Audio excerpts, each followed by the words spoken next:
Պարոն Վարդանյան, ինչ ակնկալիք ունեք եւ ինչ խորհուրդ ունիք Հարուսարշավը վաղ շաբաթից սկսել է։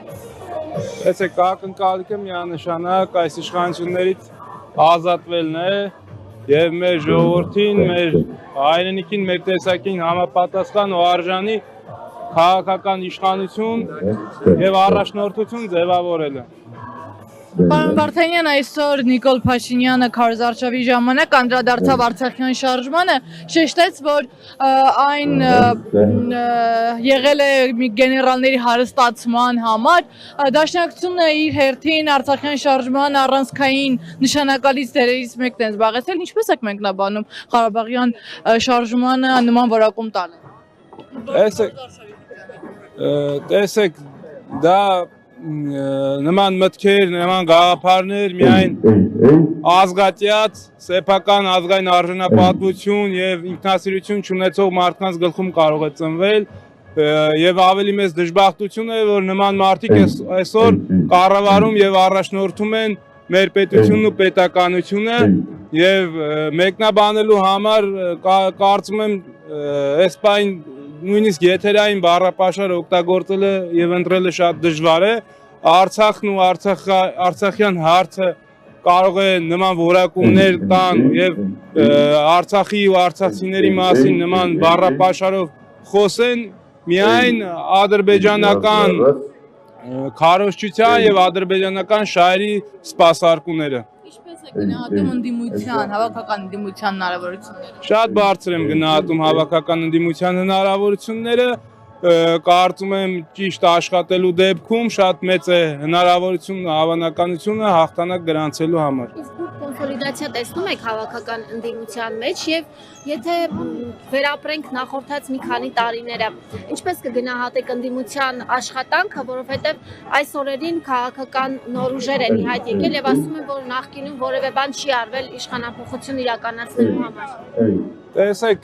այս պահին զերծ կմնամ նման հայտարարություններ անող քաղաքական ուժերին մեկնաբանելու զուտ նախընտրական այս իրավիճակից ելնելով, բայց նախընթաց շրջանը բոլորի աչքի առաջ են եղել, տեսել են, թե Հայաստան դաշինքը, Դաշնակցությունը ինչպիսի պայքար է տարել այս իշխանությունների դեմ, ինչպիսի զրկանքների միջով է անցել եւ եկել հասել այս օրվան եւ նման որակումները երբ որ տալիս են մարդիկ, ովքեր տանը նստած ընդամենը լայքեր կամ մեկնաբանություններ գրելով են զբաղված ու այսօր այս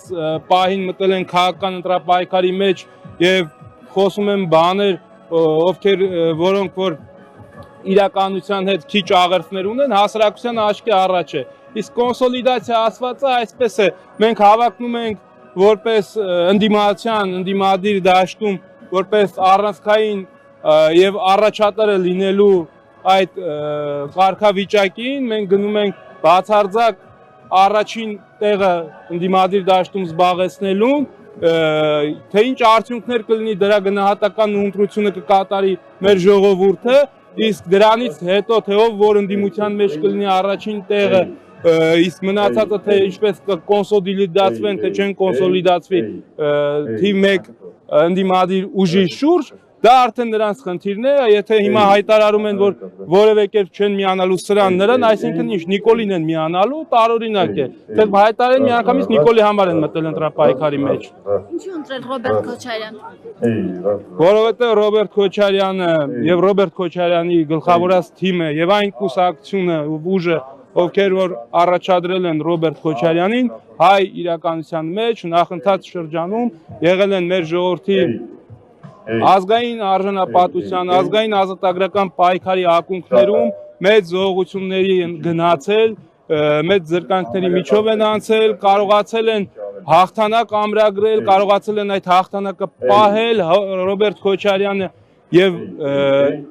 այսօրվա իշխանության մեջ, երբ որ ընտրությունն է կատարում, ընտրում է Ալիևին եւ նրա հորը ծնկի բերածի եւ Ալիևի եւ Ալիևյան կլանի դեմ ծնկի եկողի միջև ընտրում է